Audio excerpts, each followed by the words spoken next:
मुजम्मिल ने देखा कि टेकरी से 20-25 कदम दूर 3 मशलें जल रही थीं। उसी के लिबास जैसे 10 आदमी नीम दायरे में बैठे खाना खा रहे थे। मुजम्मिल छुपता छुपाता फूंक कर कदम रखता टेकरी से उतर गया। वो उन लोगों की बातें सुनना चाहता था। जब वो नीचे उतरा तो वो खड़ा ना रहा, बल्कि बैठकर आहिस्ता आहिस्ता सरक गया। वो आदमी जो इन्हें गोश्त दे गया था, वो अपने साथियों के पास जा पहुंचा था। वो हंस भी रहा था।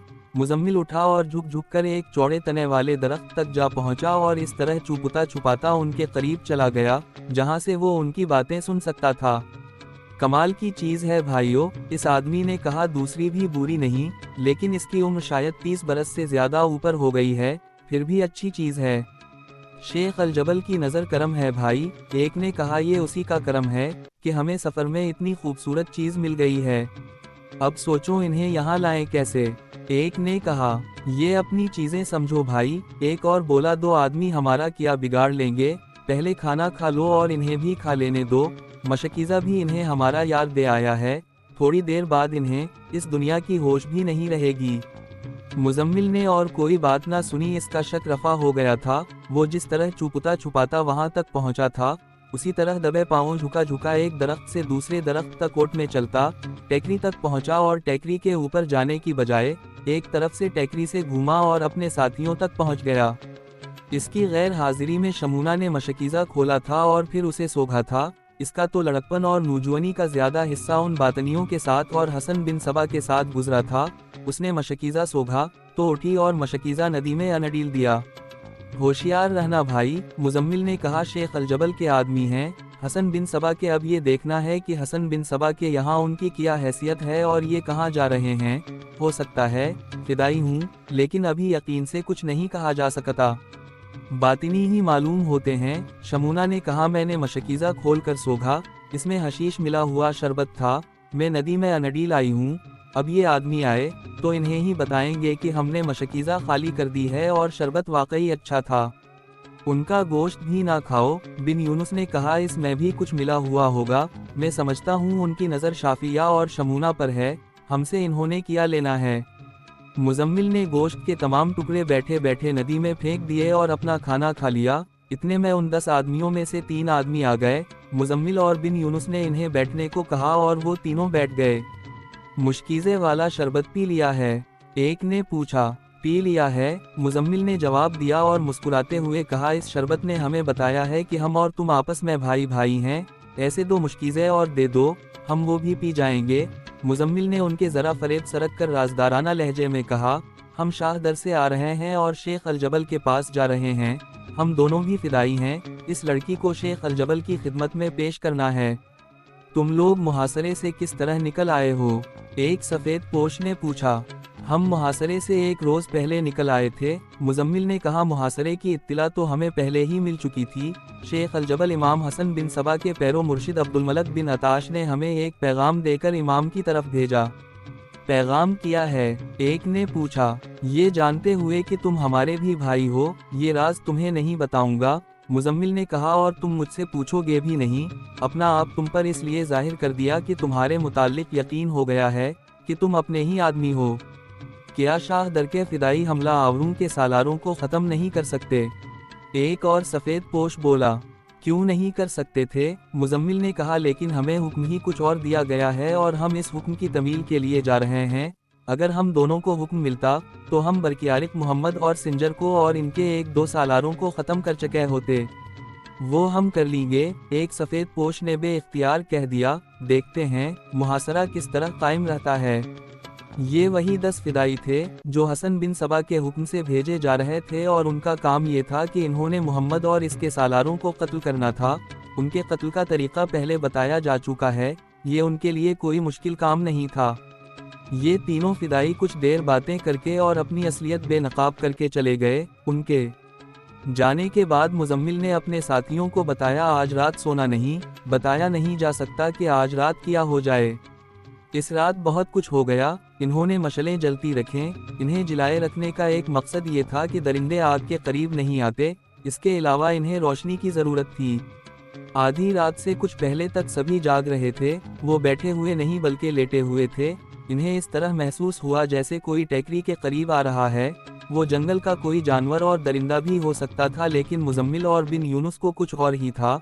मुजम्मिल ने सरगोशी में सबसे कहा कि इस तरह आंखें बंद कर लें जैसे गहरी नींद सोए हुए हों। वो दो आदमी थे। मुजम्मिल और बिन यूनुस ने आंखें जरा सी खोल कर देख रहे थे। इन्होंने लेटने का ये इंतजाम किया था कि मुजम्मिल था, इसके करीब शाफिया थी, फिर यूनुस था और इससे जरा परे शमूना थी।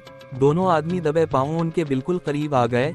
एक मुजम्मिल के ऊपर झुका और दूसरा बिन यूनुस के ऊपर। दोनों ने आहिस्ता आहिस्ता खराटे लेने शुरू कर दिए। फिर दोनों इकट्ठे होकर शाफिया पर झुके। वो रुकू की पोजीशन में चले गए थे।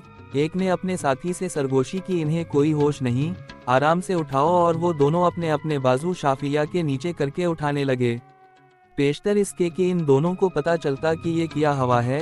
एक की पीठ में मुजम्मिल का और दूसरे की पीठ में बिन यूनुस का खंजर उतर चुका था। उन दोनों ने उन पर एक एक और वार किया और फिर दोनों को घसीटकर नदी में फेंक दिया। नदी तो ऐसी गहरी नहीं थी, लेकिन पहाड़ी नदी होने की वजह से उसका बहाव बड़ा तेज था।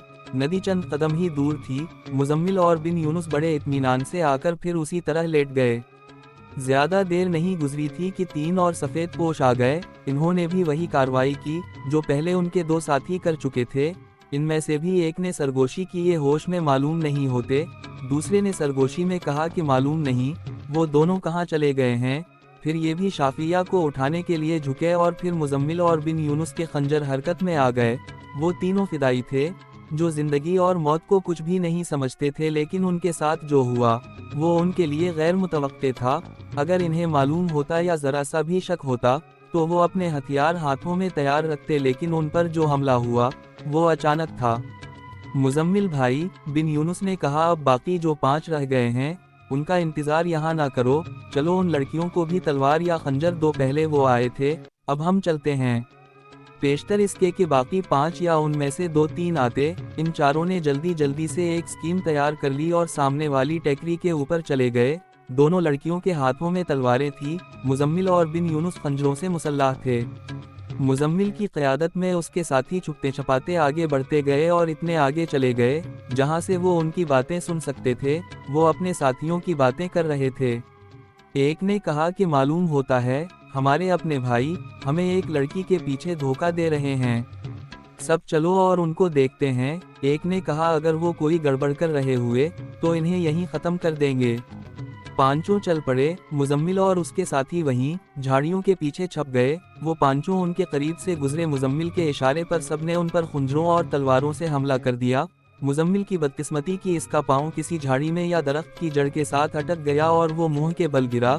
इसके साथियों ने हमला भरपूर किया था, लेकिन उन 5 सफ़ेद पोशों में से एक अलग हो गया और वो मुजम्मिल के करीब इस हालत में आया कि मुजम्मिल उठ रहा था। इस सफ़ेद पोश फिदाई ने बड़ी तेज़ी से अपना खंजर निकाला और मुजम्मिल पर वार किया। मुजम्मिल ने वार तो बचा लिया, लेकिन खंजर इसके दाएं कंधे में उतर गया और यूं लगा जैसे हनसली कट गई हो। मुजम्मिल ने जवाबी वार ऐसा किया कि फिदाई पांव पर खड़ा न रह सका। मुजम्मिल ने बड़ी तेज़ी से 2-3 खंजर मारे और उसे गिरा लिया। इसके साथियों ने बाकी 4 को गिरा लिया और उन सब पर इतने वार किए गए कि उनका जिंदा रहना मुमकिन ही ना रहा। इन्होंने बहुत बड़ा और ख़तरनाक शिकार मारा था, लेकिन मुजम्मिल ऐसा जख्मी हवा कि उसका खून उमड़ उमड़ कर बाहर आ रहा था। वो अब आगे सफ़र करने के काबिल नहीं रहा था।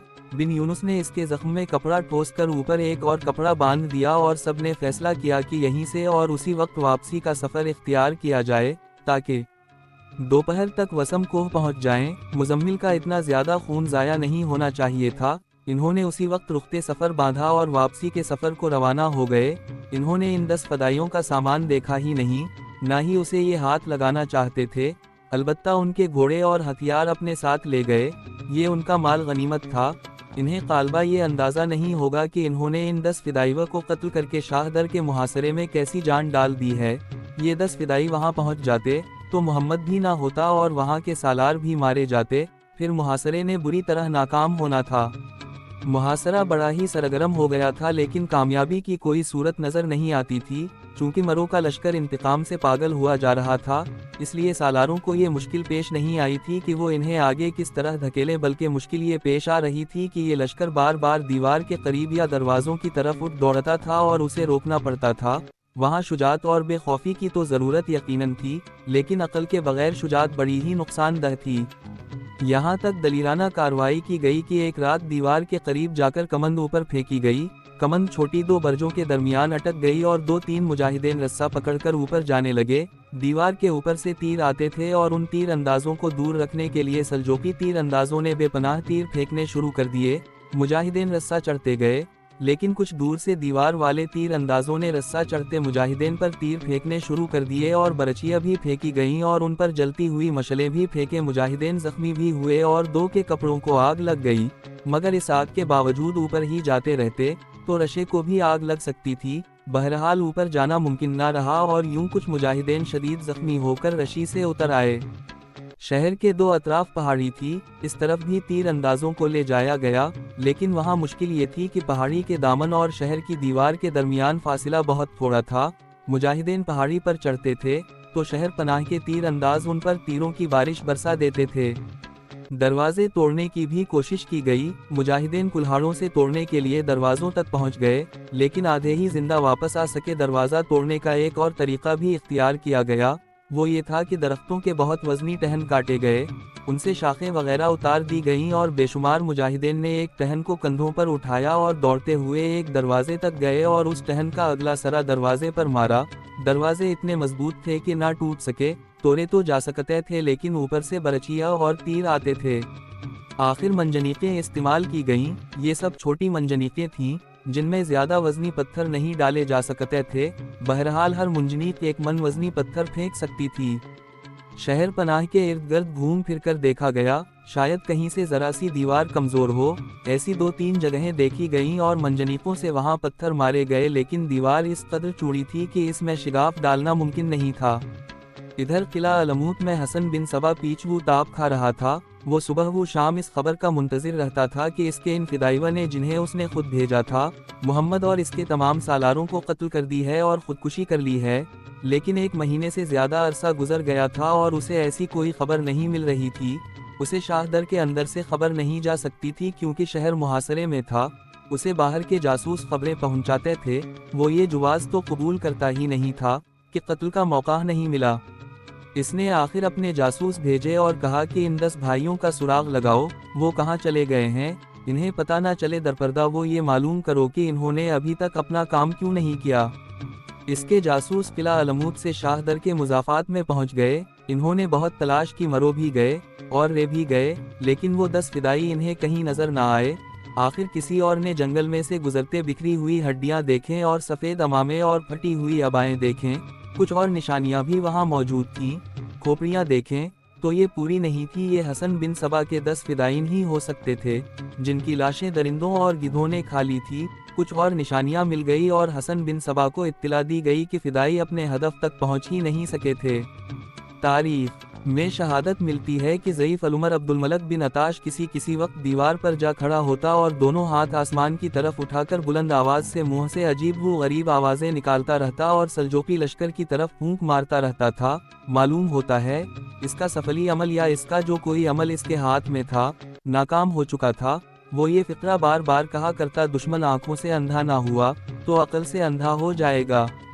मुहासरे को 3-4 महीने गुजर गए तो शाहदर वालों ने एक बड़ी दलीराना कार्रवाई शुरू कर दी। रात के वक्त शहर का कोई एक दरवाज़ा खुलता और इसमें से 200 या 300 आदमी बरछियों और तलवारों से मुसल्लाह बड़ी तेज़ी से बाहर निकलते और बिल्कुल सामने सल्जोकी लश्कर पर टूट पड़ते। जिस कदर नुकसान कर सकते करके उसी तेज़ी से वापस चले जाते थे। उनका अपना जानी नुकसान तो होता था, लेकिन सल्जोकी लश्कर का जानी नुकसान कई गुना ज़्यादा होता था। बेशुमार सल्जोकी शदीद जख्मी भी हो जाते थे। तीसरी चौथी रात शाहदर के दरवाजे से ऐसा ही हमला अचानक होता और फिर वापस चला जाता था। उनका अंदाज बगुले जैसा होता था। ये दलीलाना कार्रवाई 1.5-2 महीने चलती रही। आखिर मोहम्मद ने देखा कि मुहासरा तूल पकड़ रहा है और ज़रा सी भी कामयाबी नहीं हो रही, तो उसने हुक्म दिया कि मंजनतें शहर के इर्द गिर्द लगाकर कम वजनी पत्थर शहर के अंदर फेंके जाएं और इसके साथ ही फ्लेते वाले तीर आग लगाकर मुसलसल अंदर फेंके जाते रहे। 2-3 मुअर्रिखों ने यह भी लिखा है कि शहर से जो आदमी हमला करने के लिए बाहर आते थे, इनमें से बाज इतने जख्मी होते थे कि वापस नहीं जा सकते थे। इनसे पूछा गया तो इन्होंने बताया कि शहरी मुहासरे से तंग आ चुके हैं और वो चाहते हैं कि मुहासरा जल्दी टूट जाए या शहर मुहासरा करने वालों के हवाले कर दी जाए। شہری ضروریات زندگی سے محروم ہو گئے تھے اور زیادہ نقصان تاجروں اور دکانداروں کا ہو رہا تھا، جنہیں باہر سے مال مل ہی نہیں رہا تھا۔ مورخوں نے لکھا ہے، یہ تھی وجہ کہ محمد نے شہریوں کو اور زیادہ پریشان کرنے کے لیے شہر پر پتھر اور فلیتے والے آتشی تیر برسانے شروع کر دیے۔ محاصرے کو 8-9 مہینے ہو چلے تھے۔ ایک صبح شہر کا ایک دروازہ کھلا اور ایک آدمی باہر آیا، جس کے ہاتھ میں سفید جھنڈا تھا۔ باہر آتے ہی اس کے پیچھے دروازہ پھر بند ہو گیا۔ یہ آدمی سلجوقی لشکر کے قریب آ گیا اور اس نے بلند آواز سے کہا کہ وہ سلجوقی سلطان کے لیے ایک پیغام لایا ہے۔ ایک سالار کو، جو وہاں کہیں قریب ہی تھا، اطلاع دی گئی۔ سالار آیا اور وہ اس آدمی کو سلطان محمد کے پاس لے گیا۔ یہ پیغام قلعے کے حاکم احمد بن عبد الملک کی طرف سے تھا۔ اس نے لکھا تھا کہ ہم لوگ تمہارے ایک اللہ اور ایک رسول اور ایک قرآن کو مانتے ہیں، اور ہم یہ بھی مانتے ہیں کہ محمد رسول اللہ صلی اللہ علیہ وسلم آخری رسول ہیں۔ اس کے بعد ہم شریعت کی پوری پابندی کرتے ہیں۔ پھر کیا وجہ ہے کہ ہمیں آزادی سے زندہ رہنے کا حق نہیں دیا جا رہا؟ ہمارا اختلاف صرف امامت پر ہے۔ آپ ہمارے امام کو نہیں مانتے تو یہ اتنی بڑی بات نہیں، کیونکہ امام نبی یا رسول نہیں ہوتا۔ پھر ہم اطاعت قبول کرتے ہیں، تو کیا شریعت میں جائز ہے کہ ایک ہی مذہب کا ایک فرقہ اطاعت قبول کر لے تو اسے ظلم و تشدد کا نشانہ بنایا جائے اور اسے جینے کے حق سے محروم رکھا جائے؟ چونکہ اس پیغام میں اطاعت کا ذکر بھی تھا، اس لیے محمد نے اپنا رویہ کچھ نرم اور سلاجو کر لیا، لیکن اس میں چونکہ مذہب کا ذکر بھی تھا، اس لیے محمد نے بہتر سمجھا کہ علماء سے فتوی لے لیا جائے۔ محمد نے پیغام کا جواب دیا کہ وہ اپنے علماء سنت و الجماعت سے فتویٰ لے کر فیصلہ کرے گا۔ اس موقع پر علماء دین نے اپنا وہی کردار پیش کیا جو آج تک چلا آ رہا ہے۔ ابوالقاسم رفیق دلاوری نے لکھا ہے کہ علماء اس مسئلے پر متحد اور متفق نہ ہوئے۔ بعض علماء نے تو یہ فتویٰ دے دیا کہ حسن بن صبا کا فرقہ اسلام کا ہی ایک فرقہ ہے، اس لیے اس پر تشدد جائز نہیں۔ بعض علماء نے کوئی بھی فتویٰ دینے سے معذوری کا اظہار کر دی۔ اس وقت ایک بڑے ہی مشہور عالم دین جن کا نام شیخ ابوالحسن علی بن عبدالرحمن تھا، انہوں نے فتویٰ دیا کہ باطنی اسلام کا فرقہ نہیں، بلکہ ان کے عقائد خلاف اسلام ہیں اور ان کے اعمال ایسے ہیں کہ ان کا قتل واجب ہے، اور حالات و واقعات گواہ ہیں کہ باطنی قتل و غارت گری میں یقین رکھتے ہیں اور ان میں ابلیسیت کا عنصر غالب ہے۔ انہوں نے فتوے میں یہ بھی لکھا کہ باطنی اپنے امام کا حکم مانتے ہیں اور شریعت کو الگ رکھتے ہیں۔ یہ فرقہ ان چیزوں کو بھی حلال قرار دیتا ہے جو شریعت اسلامی کی رو سے حرام قرار دی جا چکی ہے، لہٰذا اس فرقے کو بخشنا اسلام کے حق میں نہیں۔ محمد نے یہ فتوی شاہ در احمد بن عبد الملک کی طرف بھیج دیا۔ شہر کے اندر سے ایک اور پیغام آیا جس میں لکھا تھا کہ حاکم قلعہ درخواست کرتا ہے کہ سلجوقی سلطان اپنے علماء دین کو شہر کے اندر بھیجے تاکہ باطنیوں کے علماء کے ساتھ بحث مباحثہ ہو سکے اور پھر یہ معاملہ کسی نتیجے پر پہنچایا جائے۔ اس وقت اصفہان کے قاضی ایک عالم دین قاضی ابوالعلا سعید بن یحیی تھے جو شیخ الحنفیہ تھے۔ محمد نے انہیں شاہ در بلوایا۔ قاضی بن یحیی آئے تو محمد نے انہیں بتایا کہ انہیں شادر کے اندر حاکم شہر کے پاس بھیجا جا رہا ہے۔ متعدد مورخوں نے لکھا ہے کہ اصفہان کے اس قاضی کو شاہ در احمد بن عبد الملک کے مطالبے پر بھیجا گیا تھا کہ اس نے جو مسئلہ پیش کیا تھا، اس مسئلہ پر شاہ در کے علماء سے بحث کرنی تھی تاکہ کسی نتیجے پر یا کسی فیصلے پر پہنچا جائے۔ قاضی سعید بن یحیی 4 محافظوں کے ساتھ شہر کے اندر چلے گئے۔ توقع تو یہ تھی کہ ان کا سارا دن شہر میں ہی گزر جائے گا، کیونکہ مسئلہ بڑا نازک اور پیچیدہ تھا جس پر بحث اتنی جلدی ختم نہیں ہو سکتی تھی، لیکن قاضی موصوف جلدی واپس آ گئے اور سلطان محمد سے ملے۔ سلطان محترم، قاضی بن یحیی نے کہا، اپنا وقت ضائع نہ کریں اور یہ شہر کسی نہ کسی طرح فتح کرنے کی کوشش کریں۔ یہ باطنی انتہائی یار لوگ ہیں۔ حاکم شہر کے چہرے پر میں نے ابلیسیت اور یاری کا بڑا نمایاں تاثر دیکھا ہے۔ انہیں کسی بھی شرعی مسئلے پر بات نہیں کرنی تھی اور نہ ہی یہ کوئی وضاحت چاہتے تھے۔ مجھ سے ان کے علماء نے بحث تو کی، لیکن صاف پتہ چل رہا تھا کہ یہ لوگ کچھ اور چاہتے ہیں۔ میں نے یہ بھی اپنے دماغ اور تجربے سے معلوم کر لیا، اس شہر کا حاکم اور حاکم کا بوڑھا باپ صرف یہ چاہتے ہیں کہ آپ کسی طرح یہاں سے ٹل جائیں یا انہیں اتنا وقت مل جائے کہ یہ شہر کو بچانے کی مزید تیاریاں کر لیں۔ یہ لوگ صرف وقت اور مہلت حاصل کرنے کی کوشش کر رہے ہیں۔ محمد کے ساتھ اس کے سالار بھی تھے۔ سالاروں نے قاضی سعید بن یحیی کی تائید کی اور کہا کہ ان باطنیوں کو مزید مہلت نہ دی جائے۔ قابل احترام قاضی اصفہان، محمد نے کہا، میں آپ کے سامنے طفل مکتب ہوں، میرے دل میں اسلام اور شریعت کا احترام ہے۔ میں ڈرتا ہوں کہ میرا کوئی قدم اور کوئی کارروائی شریعت کے خلاف نہ ہو جائے۔ آپ یہ بتائیں کہ انہوں نے یہ جو مسئلہ ہمارے سامنے پیش کیا ہے کہ باطنی مسلمان ہیں، وغیرہ یہ کہاں تک صحیح ہے اور کیا ہمیں شریعت اجازت دیتی ہے کہ انہیں ختم کیا جائے یا بخش دیا جائے؟ کوئی دوسرا فیصلہ نہیں کیا جا سکتا۔ قاضی بن یحیی نے دو ٹوک لہجے میں کہا، یہ باطنی ابلیس کے پجاری ہیں، انہیں بخشنا غیر اسلامی فعل ہے۔ ان لوگوں کا دوسرا گناہ یہ ہے کہ یہ شریعت کے قائم کیے ہوئے اصولوں کو توڑ موڑ کر قرآن کی خلاف ورزی اور توہین کر رہے ہیں۔ آپ ان کے خلاف جنگ جاری رکھیں۔ ایک اور بات بتائیں، محمد نے پوچھا، کیا آپ نے یہ دیکھنے کی کوشش کی تھی کہ اندر شہر کا کیا حال ہے اور شہریوں کا ردعمل اور ان کی حالت کیا ہے؟ ہاں سلطان، قاضی موصوف نے کہا، یہ تو مجھے صاف طور پر پتہ چل گیا ہے کہ شہر کی حالت بہت بری ہے اور شہری شہر کے حاکم کے پیچھے بری طرح پڑے ہوئے ہیں کہ محاصرے کسی نہ کسی طرح ختم کروایا جائے۔ یہ بات حاکم شہر نے خود بھی کہی ہے۔ اس نے انداز تو اپنا اختیار کیا تھا لیکن میں اصل بات سمجھ گیا۔ اس نے کہا تھا کہ شہر میں گھوم پھر کر دیکھیں، آپ لوگوں نے اتنی سنگ باری کی ہے کہ کئی مکان ٹوٹ پھوٹ گئے ہیں اور لوگوں نے گھروں میں بیٹھنا اور سونا چھوڑ دیا ہے۔ اس نے یہ بھی کہا تھا کہ آتشی تیروں نے کئی مکان جلا ڈالے ہیں۔ اس نے یہ بھی کہا کہ امن و امان ختم ہو چکا ہے اور نوبت فاقہ کشی تک پہنچ رہی ہے۔ میں نے شہر کی یہ حالت اپنی آنکھوں دیکھی ہے۔ حاکم شہر وقت اور مہلت چاہتا ہے کہ اس کے شہری ذرا سانس لے لیں اور ان کا تعاون حاصل کر لی جائے۔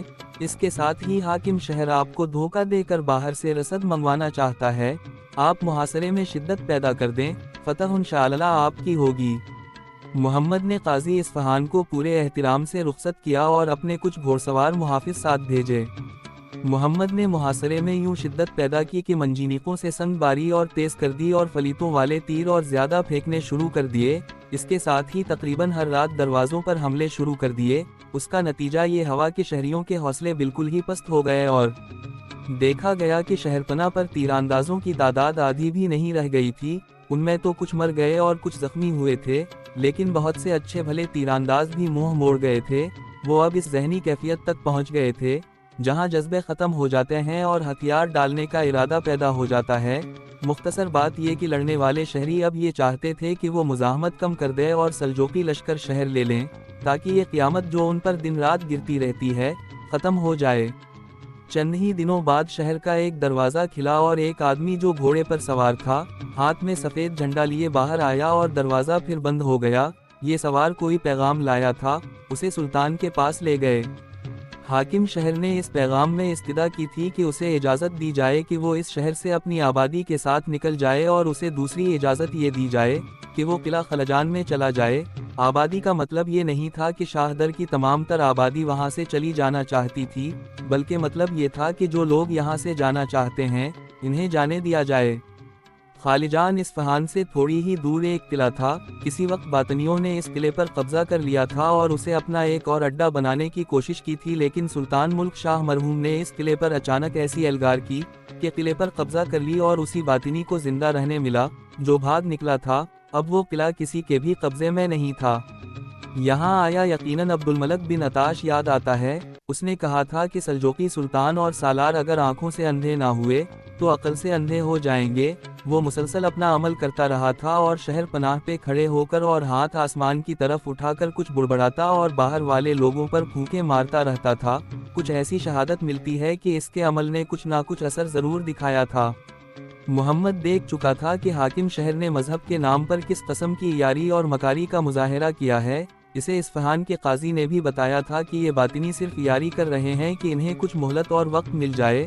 پھر بھی محمد کا رویہ یہ تھا کہ شاہ در کے حاکم نے یہ نیا استدعا باہر بھیجی کہ اسے اس کی بجائے دوسرا قلعہ دے دیا جائے، تو محمد نے یہ استدعا قبول کر لی اور شہر پر سنگباری اور آتشی تیر اندازی رکوا دی تھی، اور پھر اس پیغام کا جواب دیا کہ 1 مہینے کی مہلت دی جاتی ہے، اس عرصے میں جس کسی نے اس شہر سے نکلنا ہے نکل جائے۔ شاہ در کے باطنیوں نے اپنی ابلیسی ذہنیت کا ایک اور مظاہرہ کر دیا۔ وہ اس طرح کے سلجوقی لشکر کے کچھ لوگ شہر میں بھیج دیے گئے اور ان کے ساتھ ایک سالار کو بھی بھیج دیا گیا۔ ان کا کام یہ تھا کہ جو لوگ شاہ در سے نکل رہے ہیں انہیں جلدی نکالا جائے اور کوئی مزید گڑبڑ نہ ہو۔ لیکن سلجوقی لشکر کا ایک عہدیدار کسی گلی میں جا رہا تھا تو 3-4 باطنیوں نے اس پر حملہ کر دیا۔ یہ اس کی اپنی شجاعت اور قسمت تھی کہ وہ صرف زخمی ہوا، مرا نہیں، لیکن باطنیوں نے اپنی نیت ظاہر کر دی۔ سلطان محمد کو اس واقعہ کی اطلاع ملی تو اس نے اپنے آدمیوں کو شہر سے باہر نکال کر پھر شہر پر سنگ باری شروع کر دی اور آگ والے تیر پہلے سے کہیں زیادہ تعداد میں چھوڑنا شروع کر دیے۔ شہرمی چیخ و پکار بلند ہونے لگے اور نفسانفسی کا عالم پیدا ہو گیا۔ اب حاکم شہر احمد بن عبد الملک خود اپنے چند ایک محافظوں کے ساتھ شہر کے ایک دروازے سے باہر آیا۔ ایک محافظ نے سفید جھنڈا اٹھا رکھا تھا، وہ سلطان محمد سے ملنا چاہتا تھا، اسے محمد تک پہنچا دیا گیا۔ اس نے محمد سے معافی مانگی اور کہا کہ یہ چند ایک اشخاص تھے جنہوں نے سلجوقی عہدیدار پر حملہ کیا تھا اور اس میں حاکم شہر کی رضا شامل نہیں تھی۔ محمد نے پہلے تو اس کی معافی قبول نہ کی اور کہا کہ اب وہ بزور شمشیر یہ شہر لے گا اور اس کے بعد شہریوں سے اور حاکم شہر اور اس کے خاندان سے پورا انتقام لے گا، لیکن حاکم شہر گڑ گڑا کر معافی مانگ رہا تھا۔ محمد نے صاف کہہ دیا کہ اسے قلعہ خالجان نہیں دیا جائے گا۔ احمد بن عبد الملک رو پڑا اور اس نے کہا کہ خالنجان اسے نہ دیا جائے، اس کی بجائے ایک اور چھوٹا سا قلعہ جس کا نام ناظر و تبس تھا اسے دے دیا جائے اور اس کے بعد وہ امن و امان سے رہے گا۔ سلطان محمد کے دل میں رحم کی موج اٹھی اور اس نے باطنیوں کی یہ شرط اور درخواست قبول کر لی اور انہیں اجازت دے دی کہ وہ اس قلعے میں منتقل ہو جائیں۔ اس کے ساتھ ہی سلطان محمد نے حکم دیا کہ شاہدر کی شہر پناہ اسی طرح رہنے دی جائے، لیکن قلعہ مسمار کر دی جائے۔ سلجوقی لشکر نے اسی وقت قلعے کو مسمار کرنا شروع کر دی۔ شاہ در پر سلجوقی سلطان کا قبضہ تو ہو گیا تھا، لیکن باطنی سانپ اور بچھو تھے جو ڈسنے سے باز نہیں آ سکتے تھے۔ اس شہر کا قلعہ بہت ہی بڑا اور پیچ در پیچ تھا، اس میں چھوٹی برجیاں اور اس سے بڑے برج اور اس سے بڑے برج بھی تھے۔ کسی نے دیکھ لیا کہ ایک بڑے برج میں کوئی چھپا بیٹھا ہے۔ ایک سالار کچھ مجاہدین کو ساتھ لے کر دیکھنے گیا، دیکھا وہاں عبد الملک بن عطاش کا چھوٹا بھائی احمد بن عطاش چھپا بیٹھا تھا، اسے پکڑ لیا گیا۔ یہ بہت بڑا برج تھا جس کے کئی حصے تھے، اس کے کچھ کمرے بالائی منزل میں تھے۔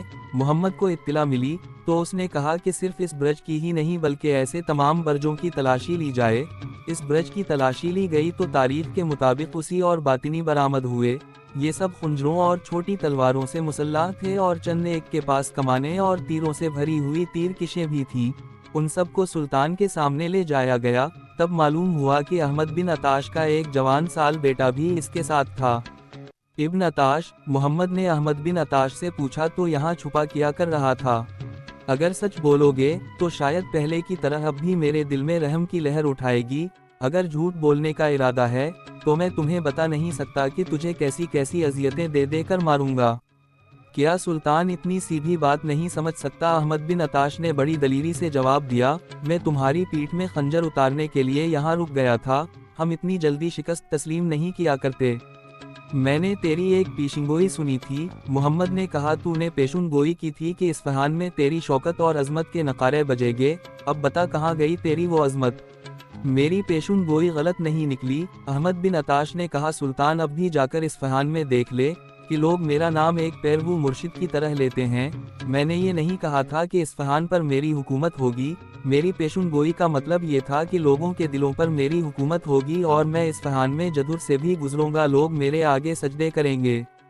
تاریخ میں لکھا ہے کہ سلطان محمد کی ہنسی نکل گئی، میں تجھے اصفہان کی گلیوں میں ہی پھیرا رہا ہوں، محمد نے کہا اور اپنے پاس کھڑے دو سالاروں کو حکم دیا، اس شخص کو اور اس کے بیٹے کو پاؤں میں بیڑیاں ڈال کر اور ہاتھ باندھ کر اور ان دونوں کے منہ کالے کر کے اصفہان کی تمام گلیوں میں گھماؤ اور سرعام ان دونوں کے سر کاٹ کر بغداد خلیفہ کے حضور پیش کر آؤ۔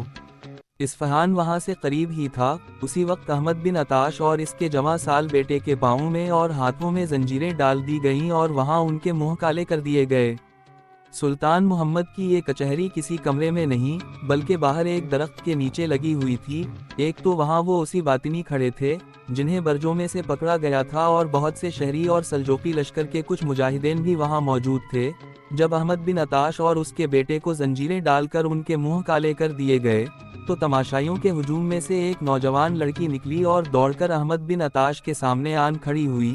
وہ اس کی بیوی نور تھی جس کا پیچھے ذکر آ چکا ہے۔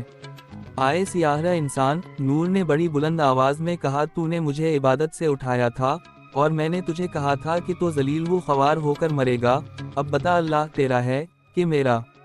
جس وقت لوگ شاہ در سے نکل رہے تھے اس وقت احمد بن عطاش کا شاہی خاندان بھی شہر سے جا رہا تھا۔ نور کو موقع ملا تو وہ تیز دوڑ پڑی اور سلطان محمد تک آن پہنچی، اس کے ساتھ اس کا باپ بھی تھا۔ जो अब्दुल मलिक बिन अताश का काबिल एतमाद मुलाजिम बन गया था।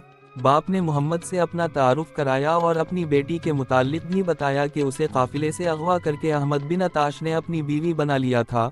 इस बाप ने ही अब्दुल मलिक बिन अताश के मुताल्लिक सारी बातें बताई थी कि किस तरह उसने अलो के जरिए काला जादू किया था और इसके बाद अपना जादू चलाता ही रहा था। नूर के बाप ने मोहम्मद को बताया कि चमड़े पर लिखा हुआ पैगाम तीर के जरिए उसी ने बाहर फेंका था। इस बाप ने और भी बहुत सी बातें बताएं। मोहम्मद ने हुक्म दिया कि नूर और इसके बाप को सुल्तान के मेहमान समझकर रखा जाए और अभी इन्हें मरो भेज दिया जाए। अहमद बिन अताश और उसके बेटे को 2 ऊँटों पर बैठाकर इस्फहान भेज दिया गया। उनके साथ एक उहदेदार था और 50 मुजाहिदीन घोड़ों पर सवार थे। इब्न असीर ने लिखा है कि उन दोनों को इस्फहान की गलियों और बाजारों में घुमाया फराया गया और साथ साथ ये ऐलान किया जाता रहा कि उनका जुर्म क्या है और ये लोग काले जादू के जरिए या किसी सफली अमल के जरिए सल्जोकी लश्कर को तबाह करने की कोशिश करते रहे हैं। फिर इन्हें शहर के वस्त में खड़ा करके सारे शहर को इकट्ठा किया गया और उनके सर तन से जुदा कर दिए गए। सुल्तान मोहम्मद के हुक्म के मुताबिक दोनों के सर बगदाद ले जाए गए जो दारुल खिलाफा था और ये सर खलीफा को पेश किए गए। खलीफा ने उन सरों की नुमाइश की और फिर दोनों सर आवारा कुत्तों के आगे फेंक दिए। उस वक्त अहमद बिन अताश की पहली बीवी किला नाजरूतबस में पहुंच चुकी थी। उसे इत्तला दी गई कि इसके खावनद और इसके जवान बेटे का सर काट दिया गया है। उससे पहले दोनों को जलील व ख्वार करने के लिए इस्फहान की गलियों में घुमाया गया था। ये औरत बीवी भी थी और जवान बेटे की माँ भी। वो किले की सबसे ऊंचे ब्रज पर चढ़ गई और वहां से उसने छलांग लगा दी और यूं उसने खुदकुशी कर ली। सुल्तान मोहम्मद शाह दर पर अपने लश्कर का कब्जा मजबूत करके वापस मरो आ गया। उसका इस्तकबाल बड़ी ही शान व शौकत से किया गया क्योंकि वो बातनियों के बहुत बड़े अड्डे को तबाह करके आया था। मरो में हर कोई फिक्रमंद और परेशान था कि शाह दर को फतह नहीं किया जा सकेगा। अल्लाह मोहम्मद और लश्कर को खैरियत से वापस ले आया। मोहम्मद लश्कर के साथ सिर्फ खैरियत से ही वापस ना आया बल्कि वो फातेह की हैसियत से अपने दारुल हुकूमत में दाखिल हुआ। सुल्तान मोहम्मद ने अपने छोटे भाई सिंजर को शाहदर भेज दिया और उसके सुपरिद ये काम किया कि वहाँ के सरकारी इंतजामात को अपने सांचे में ढाल कर रवां करे और किला जो मसमार किया गया है इसे अजसर नौ तामीर करे लेकिन इसकी शक्ल किले जैसी ना हो। और मेरे भाई, मोहम्मद ने अपने भाई सिंजर से कहा, असल काम जो तुम्हें वहाँ करना है वो गौर से सुन लो। शाहदर की तकरीबा आधी आबादी वहाँ से नहीं गी। इन लोगों ने वहीं रहना पसंद किया है। ख्याल रखना कि ये सब बातिनी है। ज़रूरी नहीं कि ये हसन बिन सबा के फ़िदाई ही हूँ और ये महज इसके पैरोकार हूँ, लेकिन मुहतात होना पड़ेगा कि उनमें कुछ फ़िदाई हो सकते हैं। फ़िदाई ना हुए तो हसन बिन सबा के जासूस तो ज़रूर होंगे। ये इंतज़ाम मेरा होगा कि यहाँ से बड़े तजर्बेकार जासूस और मुखबिर मुस्तकिल तौर पर शाहदर भेज दूंगा। वो वहाँ के हर घर के अंदर भी नज़र रखेंगे और कोई ज़रा सा भी मशकूक शख्स नज़र आया तो उसे तुम्हारे सामने खड़ा कर देंगे।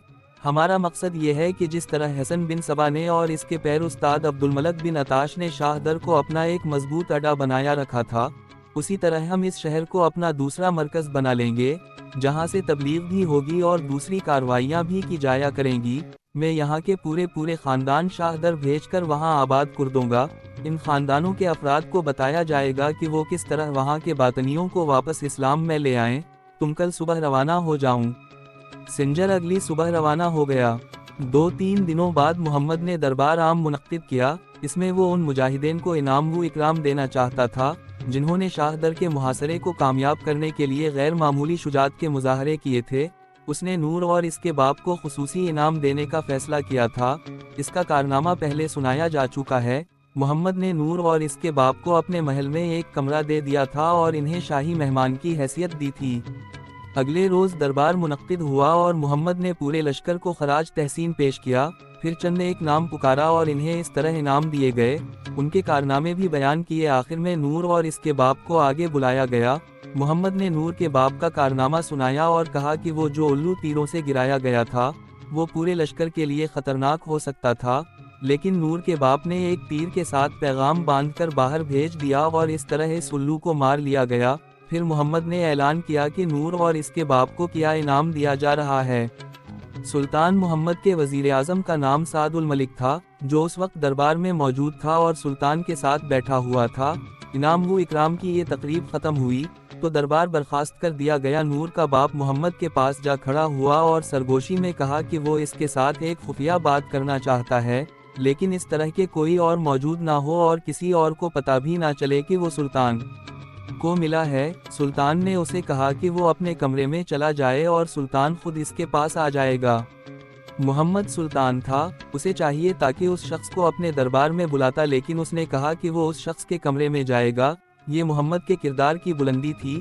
اس کی ایک وجہ یہ بھی تھی کہ نور کے باپ نے نہ صرف یہ کہ تیر کے ذریعے باہر ایک پیغام پہنچایا تھا، پھر خود بھی وہاں سے اپنی بیٹی کو ساتھ لے کر سلطان کے پاس آ گیا تھا، بلکہ اس نے سلطان محمد کو شاہ در کے شاہی خاندان کے اندر کی بہت سی باتیں بتائی تھی، اور یہ بھی کہ یہ لوگ مسلمانوں کے خلاف کیا کارروائیاں کرتے اور کس طرح کیا کرتے تھے۔ یہ ساری معلومات بڑی قیمتی تھی۔ محمد نور اور اس کے باپ کے پاس چلا گیا۔ سلطان عالی مقام نور کے باپ نے کہا، دربار میں آپ کی بائیں طرف ایک معزز انسان بیٹھا ہوا تھا، مجھے بتایا گیا تھا کہ یہ سلطان کا وزیر اعظم ہے، کیا یہ واقعی آپ کا وزیر اعظم ہے؟ ہاں، محمد نے کہا، یہ میرا وزیر اعظم ہے اور اس کا نام سعد الملک ہے۔ کیوں، کیا بات ہے؟ پھر تو مجھے سوچ اور سمجھ کر بات کرنی چاہیے۔ نور کے باپ نے قدر گھبرائی ہوئی آواز میں کہا، ہو سکتا ہے میری نظروں نے دھوکہ کھایا ہو، لیکن نظروں نے دھوکہ کھایا ہے یا نہیں؟ محمد نے اس کی بات کاٹ کر کہا، تمہیں جو بات کرنی ہے کہہ ڈالو، مجھے تم پر اعتماد ہے، کہوں کیا بات ہے؟ اگر میں غلطی پر ہوں تو معاف کر دیجئے گا۔ نور کے باپ نے کہا، آپ کے اس وزیر اعظم کو میں نے 3 بار شاہ در میں عبد الملک بن عطاش کے پاس بیٹھے دیکھا ہے۔ وزیر اعظم ہر بار رات کو وہاں پہنچا اور پوری رات عبد الملک کے ساتھ رہا تھا۔ اسے تو میں نے بھی وہاں دیکھا تھا۔ نور جو پاس ہی بیٹھی تھی بول پڑی، مہمانوں کو شراب پلانا میرا کام تھا۔ میں نے اس شخص کو عبد الملک بن عطاش کے کمرے میں اس کے ساتھ بیٹھے دیکھا اور شراب پیش کی تھی اور اس نے شراب پی تھی۔ کیا تم یہ تینوں دن بتا سکتے ہو؟ محمد نے کہا، اگر دن یاد نہ ہو تو یہ تو بتا سکو گے کہ یہ کتنے وقفے کے بعد وہاں گیا تھا۔ نور کے باپ نے کچھ سوچ کر بتایا کہ اس کی یہ 3 ملاقاتیں 4 مہینوں کے وقفے سے ہوئی تھیں۔ نور نے بھی اس کی تصدیق کر دی۔ سلطان محمد گہری سوچ میں کھو گیا۔ تمہاری اطلاع غلط نہیں ہو سکتی، محمد نے اس طرح کہا جیسے اپنے آپ سے بات کی ہو۔ 3 بار اس نے مجھے کہا تھا کہ وہ سلطنت کے دورے پر جا رہا ہے۔ 3 بار اس نے مختلف جگہ بتائی تھی اور ہر بار چند دن مروں سے غیر حاضر رہا تھا۔ اب مجھے یقین ہو گیا ہے کہ وہ یہی شخص تھا۔ نور کے باپ نے کہا، اگر آپ مجھے اور نور کو اس کے سامنے کھڑا کر دیں تو ہم یہی بات اس کے منہ پر کہہ دیں گے۔ نہیں، محمد نے کچھ دیر سوچ کر کہا، تمہارا کہنا کافی نہیں۔ اگر میرے وزیر اعظم کا تعلق درپردہ حسن بن صبا کے استاد کے ساتھ ہے تو یقینا یہ اتنا چالاک اور یار ہوگا کہ ثابت کر دے گا کہ تم غلط کہہ رہے ہو۔ تم کوئی ثبوت تو پیش نہیں کر سکتے، میں اسے کسی اور طرح پکڑوں گا۔ تم دونوں کسی کو یہ پتہ نہ چلنے دینا کہ تم نے یہ بات مجھے بتائی ہے۔ محمد اور سنجر کے باپ سلطان ملک شاہ نے خواجہ حسن توسی کو اپنا وزیر اعظم بنایا تھا اور اسے نظام الملک کا خطاب دیا تھا۔ نظام الملک عالم فاضل انسان تھا اور سپہ سالاری کے جوہر بھی جانتا تھا۔ وہ باطنی فدائیہ کے ہاتھوں قتل ہوا تو نظام الملک کے بڑے بیٹے ابو المظفر علی کو وزیر اعظم بنایا گیا اور اسے فخر الملک کا خطاب دیا گیا۔ وہ بھی اپنے باپ کی طرح بڑا ہی قابل اور عالم انسان تھا۔ وہ بھی فدائیہ کے ہاتھوں قتل ہو گیا تو نظام الملک کا ایک بیٹا رہ گیا تھا جس کا نام ابو نصر احمد تھا۔ قابلیت کے لحاظ سے وہ بھی اپنے باپ اور بڑے بھائی جیسا تھا، لیکن محمد کے ہاتھ میں سلطنت آئی تو اس نے سعد الملک کو وزیر اعظم بنا دیا۔